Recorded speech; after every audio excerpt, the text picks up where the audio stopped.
你有没有过这种感受？一段关系刚开始的时候什么都好，后来就慢慢变了味道。你开始在心里犯嘀咕，是不是自己哪里没做好？是不是对方变了心？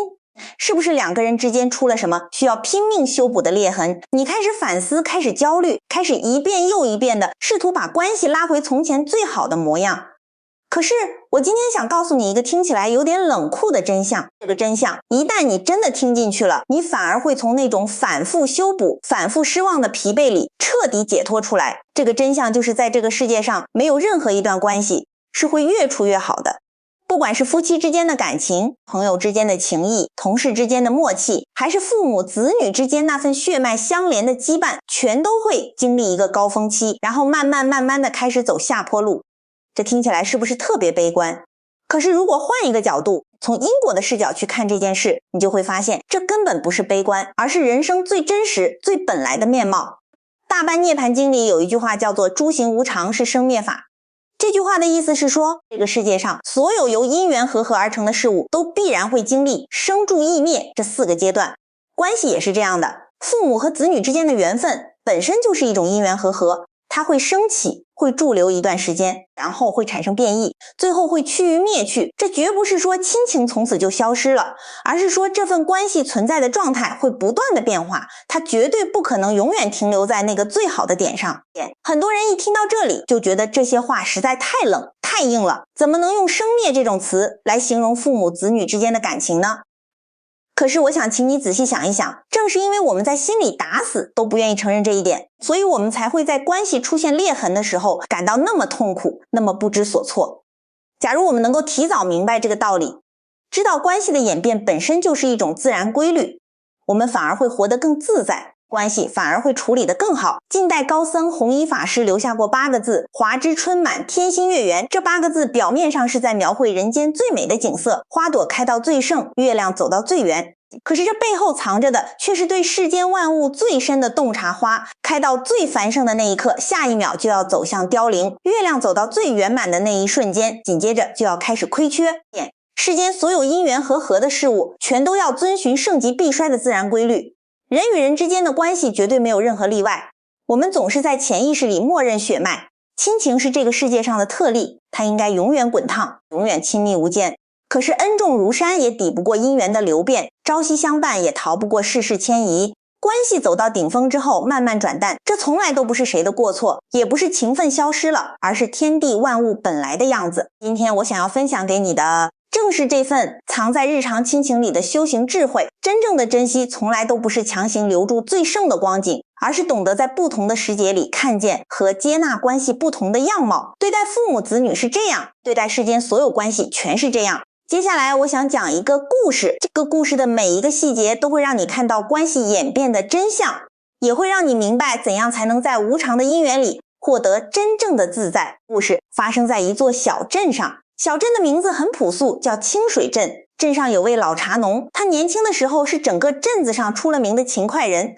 20岁那年，他娶了同村的一位姑娘，两个人靠着祖传的一块茶园开始了他们的日子。婚后第1年，他们有了大儿子，第3年有了女儿，第6年有了小儿子。3个孩子的童年时光是他这一辈子最幸福的回忆。每天清晨天还没完全亮透，他就会带着3个孩子到茶园里去，教他们认茶叶，教他们怎么采茶，怎么晒茶。大儿子从小就特别懂事，总是帮着照顾弟弟妹妹。女儿活泼可爱，嘴巴甜得像抹了蜜，追在他身后喊爹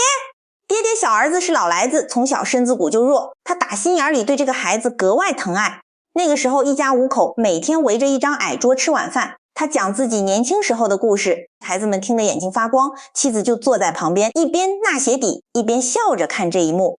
假如你问他这一生最幸福的时刻是哪一个时段，他一定会毫不犹豫地回答，就是孩子们还小的那几年。可是时间这个东西是绝对不肯为任何人停留的。孩子们慢慢长大了，大儿子15岁那年，镇上来了一个云游的僧人，在村口的大榕树底下歇脚。大儿子每天放学都跑去找这个僧人说话，僧人就教他认字读经。大儿子的心里渐渐长出了一个对外面世界的向往，他终于开口对父亲说，爹，我想去城里读书，我不想一辈子守着这片茶园。他听完之后心里头五味杂陈，说不清是欣慰还是不舍。他没有反对，只是默默地把家里仅有的一点积蓄全都塞给了儿子，把儿子送进了城里的学堂。送行那天，他站在村口的老榕树底下，看着儿子的背影一点一点变小，最后消失在路的尽头。大儿子一走，家里的关系就开始悄悄地发生了变化。女儿16岁的时候，跟镇上一个外来木匠的儿子谈起了恋爱，当娘的头一个站出来反对，觉得那户人家不牢靠。可是女儿性子特别倔，跟母亲大吵了一架，说了很多伤人的话，大概的意思就是说父母思想太老旧，根本不理解自己。那次大吵之后，女儿虽然还住在家里，可是跟母亲之间明显多了一道看不见的墙。小儿子那边呢，因为从小身子弱，父母对他格外宠溺，什么事都顺着他。谁知道小儿子长大之后变得特别懒散，什么都懒得干，总觉得家里人就该理所应当地照顾自己做父亲的，偶尔说他几句，小儿子就直接摔门出去，好几天都不回家。你看这一家人，孩子们还小的时候，那关系亲密得让人羡慕，温暖得让人心醉。可是随着孩子们一个接一个长大，有了自己的想法，有了自己的人生方向，这份关系反而开始出现了裂缝。这难道是血缘变了吗？是爱不见了吗？都不是。明明还是同一群人，明明是同样的血脉相连，为什么关系偏偏就不如从前了呢？时间一晃就过去了20多年，大儿子在城里念完书之后，在一家商号里做了账房，娶了媳妇，生了孩子，在城里扎下了根。刚成家那几年，他每年都还会回乡看看父母，带一些城里的点心陪父亲喝2杯茶。可是后来生意越来越忙，回家的次数一年比一年少。有一年过年，他甚至打了一封电报回来，上面只写了寥寥几个字：生意有事。今年不回做父亲的，拿着那封电报在油灯底下坐了整整1个晚上，什么都没说。女儿最终跟那个木匠的儿子结了婚，搬去了邻镇。婚后的日子并不顺心，丈夫嗜酒，常常喝醉了就动手打她。她受了委屈，不是不想回娘家诉苦，只是一想到当年跟母亲吵架时候说的那些狠话，心里就发虚，觉得实在没脸回去。就这样，女儿跟娘家的走动也越来越稀薄。小儿子倒是留在家里没走，可他跟父亲之间的关系并没有因为住在一起就变亲密。恰恰相反，长期在一个屋檐底下，小儿子觉得父亲管得太多太宽，父亲觉得小儿子什么都不懂，不争气，两个人3天2头就要拌嘴，有时候为了一件鸡毛蒜皮的小事能冷战好几天。妻子在小儿子30岁那年因病走了，临走之前，她拉着丈夫的手说：我这辈子最大的遗憾就是没能把孩子们一个一个都留在身边。他握着妻子渐渐凉下去的手，望着窗外那片再熟悉不过的茶园，心里第一次认认真真的去琢磨一个问题：为什么我们倾尽所有去爱孩子，到头来却好像亲手把他们一个一个都推远了？妻子过世之后，3个孩子全回来了，站在灵堂前面，大儿子穿着城里时兴的西装，女儿带着2个孩子，小儿子忙里忙外地张罗各种事情。3个人好不容易坐到一张桌子跟前，那气氛却尴尬的让人不知道该说什么。大儿子问妹妹过得怎么样，妹妹只是淡淡的回了2个字：还行。小儿子想开口找大哥借点钱，周转一下生意，话到了嘴边转了好几圈，又硬生生咽了回去。丧事办完，3个人各自回到各自的生活里，临走之前谁都没提一句以后多回来看看爹。这样的话，他一个人住在那间老屋里，守着一片茶园，日子就这么一天接一天的划过去。他渐渐老了，头发白透了，背也佝偻了，镇上的人都在背后叹息，说他家从前那么热闹，如今却落得一个孤零零的老人，真是可惜。可是他自己心里反倒没有外人想象的那么悲苦。每天清晨，他依然会到茶园里走一圈，看看那些他亲手种下、亲手养大的茶树，一年一年地冒新芽，一年一年地开花结果，然后一年一年地经历枯荣。他慢慢发现，这些茶树的命运跟他和孩子们之间的关系竟然有着某种说不清道不明的相似。有一年清明节，当年那位在老榕树下教大儿子读书的僧人云游归来，又一次路过了清水镇。僧人已经是一位白发苍苍的老和尚了，听说了他家这些年的变故，特意绕到老屋来看望他。2位老人坐在茶园边上烧了一壶茶，一边喝一边聊。他终于把自己心里憋了很多年的困惑端了出来。他说：师父，我这一辈子从来没亏待过我的孩子们，他们小的时候一个一个都那么亲近，那么贴心，可是如今他们各自有了各自的活法，跟我这个老父亲反倒越来越疏远了。这到底是为什么？是不是我当年哪件事做错了？老和尚没急着回答，只是端起茶杯慢慢地喝了一口茶，然后反问他：你这片茶园种了多少年了？他回答说差不多50年了。老和尚又问：这50年里，茶树是不是每一年都长得一模一样？他摇摇头说：不一样的，有的年份雨水多，茶树就长得旺；有的年份天旱，茶树就长得差；还有一些茶树长到一定年份就开始衰老了，产量一年不如一年，到最后只能砍掉重新种。老和尚说：那你会不会因为某一棵茶树今年长得不如去年好，就断定这棵茶树坏了不行了，然后在那里伤心难过呢？他愣了一下说：不会啊，这是自然的规律，茶树有自己的生长周期，这哪里是能强求的事？老和尚笑了笑，说了一句让他整个人像被定住一样的话：那你为什么会因为你和孩子们之间的关系这些年不如从前亲密，就觉得是出了什么问题？是不是有人做错了什么呢？这句话像一道闪电直接劈进了他的心里面，他活了大半辈子，从来没从这个角度想过这件事。他一直默认关系就该是越处越好的，如果不是，那一定是某个环节出了差错，要么是孩子们变了心，要么是自己从前某件事做错了。可是老和尚的这个比喻让他看到了一种全新的可能性，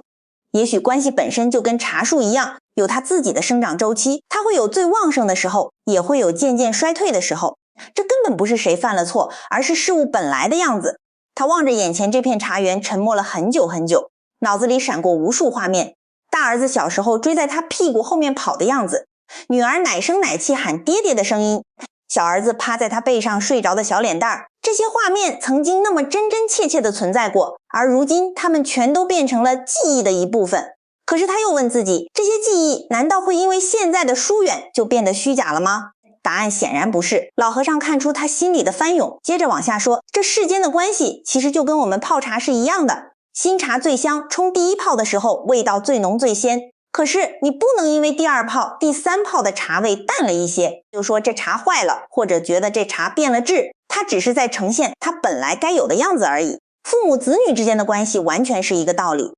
孩子年幼的时候，这份关系处在他最浓的阶段，孩子需要依赖父母，父母也全心全意照料孩子。这个阶段的亲密很大程度上是建立在现实需求之上的亲密，等到孩子长大了，长出了自己的本事、自己的判断、自己的人生方向，那份需求自然而然的就会减弱，关系也会随之由浓转淡。这不是任何人的错，这就是因缘流转的必然结果。他听到这里，忽然觉得心里面某个绷了太多年、太紧的地方松开了那么一点点。他问老和尚：那我和孩子们之间就真的没有一点办法变得更好了吗？老和尚摇摇头说：我没说没有办法变好，我说的是关系不会朝着同一个方向越处越好，它会有起伏，会有高低，会有浓淡，这是它的本质。可是正因为你看清楚了这一点，你反而能在每一个当下去珍惜这份关系此刻呈现出来的样子，不管它现在是浓是淡。这场对话之后不久，他在茶园里干活的时候突然晕倒了，镇上的人赶紧把他送到医院，大夫说是中风，情况不太乐观。镇上的人赶忙给3个孩子全都送了消息。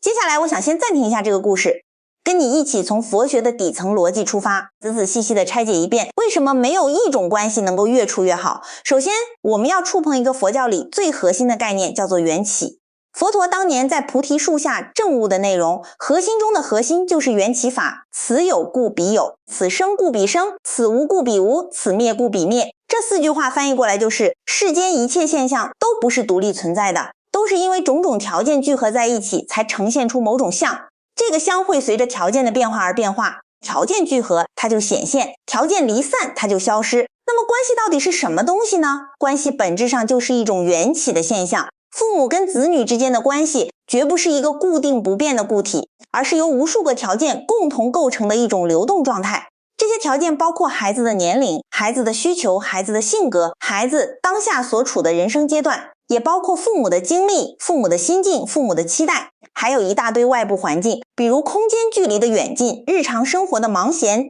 经济状况的起落等等等等。当孩子很小的时候，有一个条件特别突出，就是依赖。孩子在生理上和心理上都极度需要依赖父母，这种依赖会天然地创造出一种亲密的粘度。父母觉得自己被强烈的需要着，孩子觉得自己被妥帖的照顾着，双方都从这段关系里获取了巨大的情感满足。这就是为什么大多数人回忆起童年跟父母相处的那一段，都会斩钉截铁地说，那是最好的时候。但是问题就在于，依赖这个条件本身注定会变化，孩子迟早要长大，迟早要长出独立的人格、独立的判断、独立的生活能力。当依赖这个条件一天一天减弱，甚至完全消失的时候，原来那个牢牢建立在依赖之上的亲密感，自然会跟着一起松动变弱。这不是爱减少了，而是构成那种亲密样貌的条件本身发生了不可逆转的漂移，就牵出了佛教里面另一个极其重要的概念，12因缘当中的爱与取有。佛陀讲12因缘是为了说明众生为什么会在生死轮回里头打转受苦，其中爱指的是对于某种感受、某种状态的贪爱和执着，取指的是因为这种贪爱而产生的抓取行为，有则是因为这种抓取而形成的一种新的存在状态，也就是新的业。把这个原理套在对关系的理解上，简直是严丝合缝。当我们经历过一段特别美好的亲密的关系状态之后，我们的心会对那种状态产生强烈的贪爱，我们会忍不住想，这种感觉太美了，我希望它永远永远这样下去，这就是爱。然后我们就会开始动用各种各样的方式去抓取那个状态，去拼命的让它延续下去。比方说，父母会本能的试图用各种手段去维持孩子小时候那种依赖和亲密，哪怕孩子已经20-30岁了，父母还是希望孩子能像6-7岁时候一样，什么事情都听自己的，什么事情都跟自己汇报，这就是取。而当孩子的成长跟这种抓取迎头撞上的时候，摩擦矛盾甚至互相伤害就全来了，这就是新的业形成了，新的因果循环又开始了。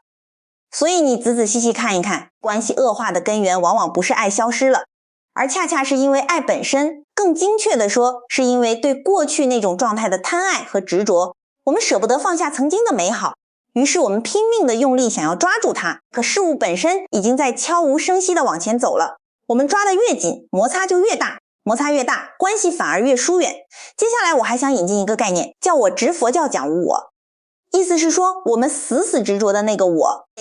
我觉得，我认为，我希望他理所应当如此的我，其实是一种虚妄的执着，根本不是真实不变的存在。在父母子女的关系里，这种我执会披着一件特别隐蔽、特别漂亮的外衣表现出来，这件外衣就是爱和关心。比如一个母亲对已经成年的孩子说，我这么做全都是为你好，这句话背后藏的是什么？藏的是一个我认为什么是好的判断，以及一个我希望你按照我认为好的方式去生活的强烈期待。孩子如果能满足这种期待，母亲就觉得满足，觉得关系很好很亲密。孩子如果没办法满足，或者选择了截然不同的路，母亲就觉得失落，觉得被辜负了，关系就出现裂痕。可这种期待本质上究竟是什么呢？它是我执的一种延伸，把我对于好的人生应该长什么样的认知硬生生地投射到另一个独立生命身上。而孩子作为一个独立的有着自己因缘业力的生命个体，他的人生轨迹必然不可能完完全全复制父母的期待，这种期待与现实之间的落差就成了关系摩擦最根本的源头之一。所以我们可以这样来理解，父母子女之间的关系从最浓最好慢慢走向疏淡的过程，并不是一个变坏的过程，而是一个真相逐渐显露的过程。孩子小的时候，自我还没有完全发展出来，父母的期待和孩子的现实之间落差很小，孩子基本是按照父母的期待在活。可是随着孩子一天天长大，他的自我一天天成型，他开始有了自己的想法，自己的判断，自己的取舍。这个时候，父母的期待跟孩子的现实之间那个落差就开始显山露水了。这种落差带来的摩擦被我们经验为关系变差了。可从另一个角度来看，这种摩擦恰恰是一种极其珍贵的真实呈现，意味着你的孩子正在成为一个真正独立完整的生命。换一个角度去看这件事，你甚至会感到一丝欣慰。我想跟你分享一个生活里的真实例子。我曾经接触过一位长辈，他跟我说，他跟他女儿之间有一段时间几乎到了老死不相往来的程度。原因是什么呢？是因为女儿大学毕业后选择了一个母亲完全不认可的职业方向，而且铁了心要跟一个母亲完全看不上的男人结婚。这位母亲跟我说这些话的时候，那种委屈和愤怒几乎要从眼睛里溢出来。她说，我从小把他当掌上明珠捧着，什么好的都给他，为什么他长大了反而处处跟我对着干？我当时只问了他一个问题，我说，您说的好是按照谁的标准来定义的呢？这位母亲一下子就愣住了，过了好一会儿才说，当当然是我自己的标准。我觉得稳定的工作，门当户对的婚姻，这就是好的人生。我又问，那您有没有想过，你女儿心里头对于好的人生的定义，可能跟您是不太一样的？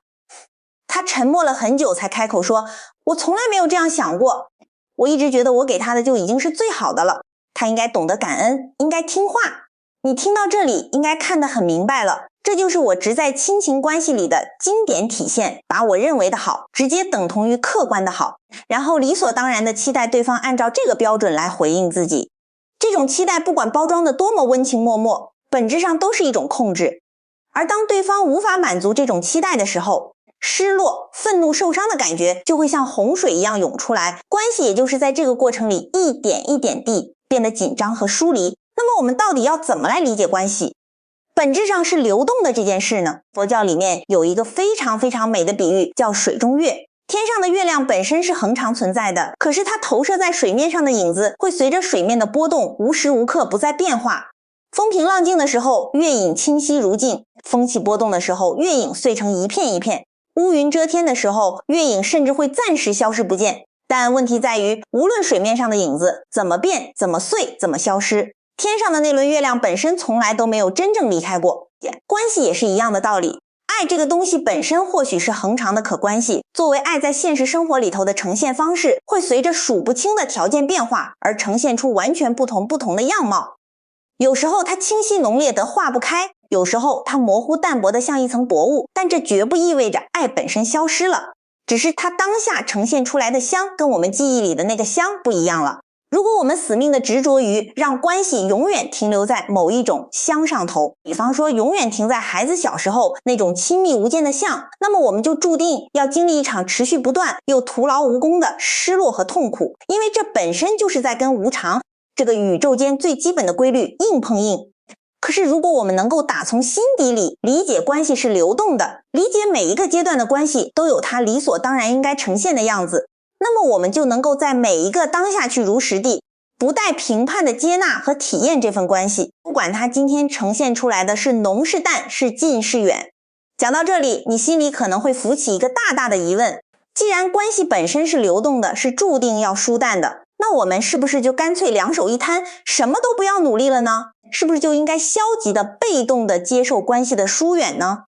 当然不是。接下来我想跟你分享一些真正能够落回到日常生活的智慧。这些智慧不是教我们放弃关系，而是教我们用一种全新的方法去经营关系，去面对关系里面那些不可逆转的变化。第一点叫做以无所得心，行有所为之事。这句话听着有点绕，用大白话翻译过来就是心里头不揣着做了，就一定要得到什么回报的算盘，但手上该做的事情一件都不落下。搁在父母子女的关系里，父母对孩子的那些付出、养育、教导，这些事情本身就是值得做的事情，是出于爱和责任自然流淌出来的行为。可是我们绝对不能把这些付出当成一笔投资，眼巴巴的期待将来一定要换来某种特定的回报。比如孩子非得按照自己期望的方式孝顺，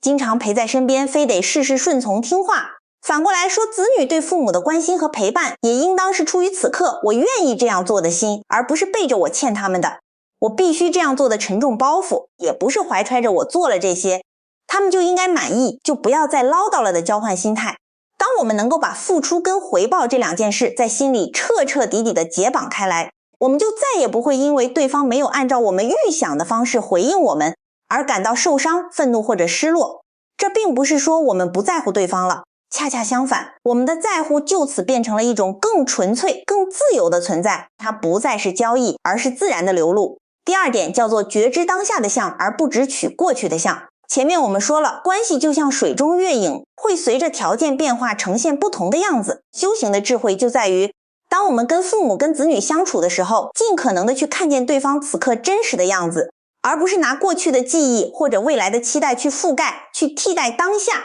这个活生生的人。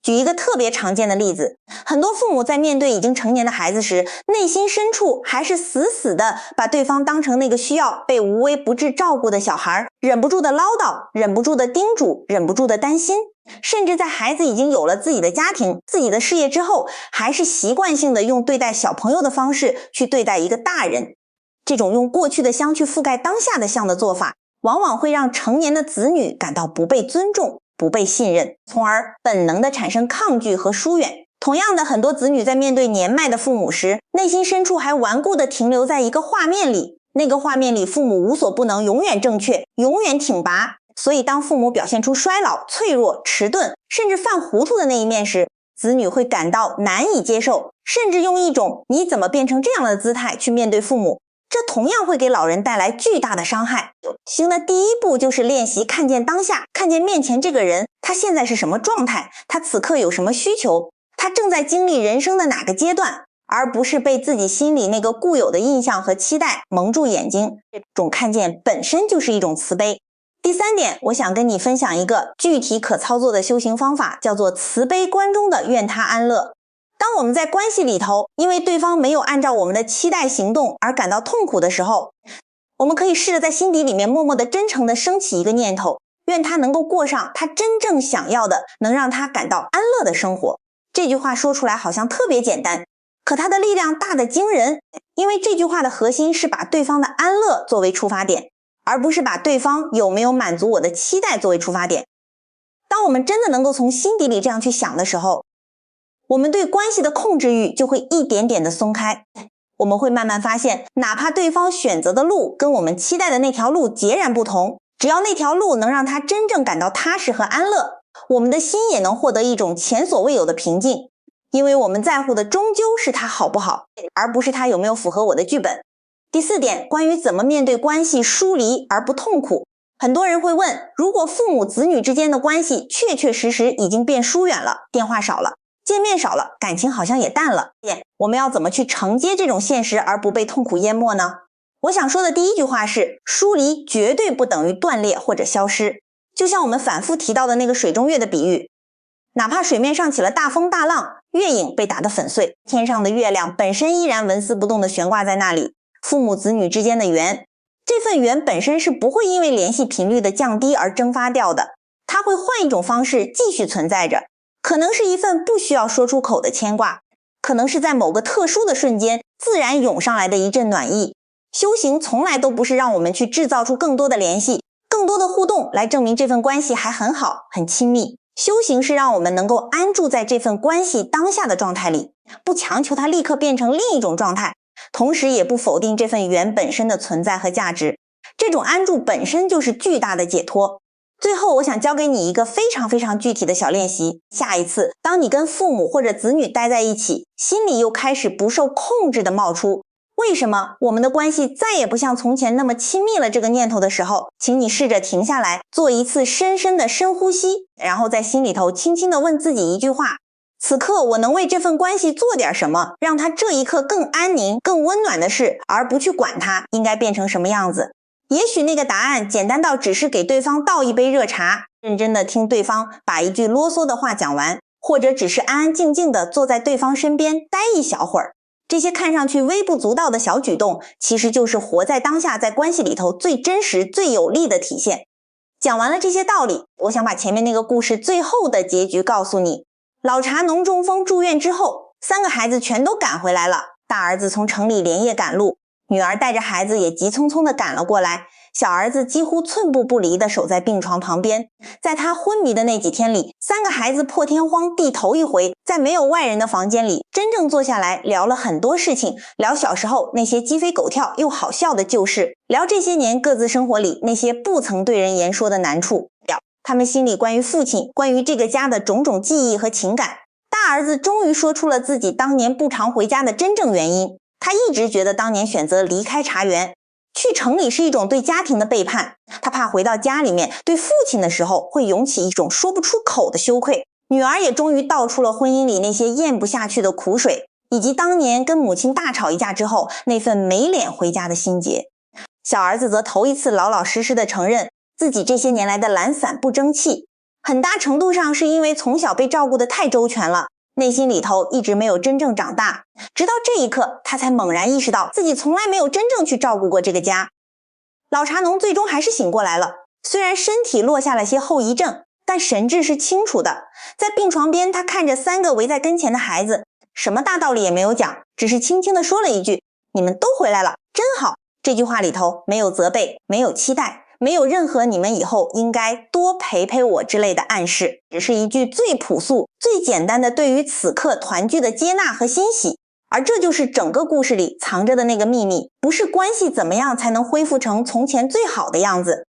而是当我们终于能够放下它应该是什么样子的执念，我们才能真真切切地看见感受到关系此刻所呈现出来的真实模样，哪怕那个模样跟我们记忆里的不一样，跟我们期待的也不一样，它依然是无比珍贵的，是值得我们用全部身心去珍惜的。我们今天聊了这么多，从诸行无常讲到缘起12支，从我只讲到慈悲观，最终我想用一句话来收束今天全部的核心：关系的意义从来都不在于它能不能越处越好，而在于我们能不能在每一个当下如实的去面对它，感受它，珍惜它。那么我也想留一个问题让你带回去慢慢想一想，如果你能够真真正正的放下我们的关系应该越来越好这个执念，你会用一种什么样的心情去和你的父母、你的孩子度过你们之间剩下的每一个此刻呢？如果今天这段内容让你心里有一点触动，或者让你忽然想到了自己和家人之间的某些片段，欢迎你在留言区跟我们分享你的感受，也请动动手指把这个内容分享给你身边正在经历类似困惑的朋友，在留言区留下一句随喜祝福本身，也就是种下了一颗善的种子。愿我们每一个人都能在自己的关系里找到属于自己的那份安然与自在。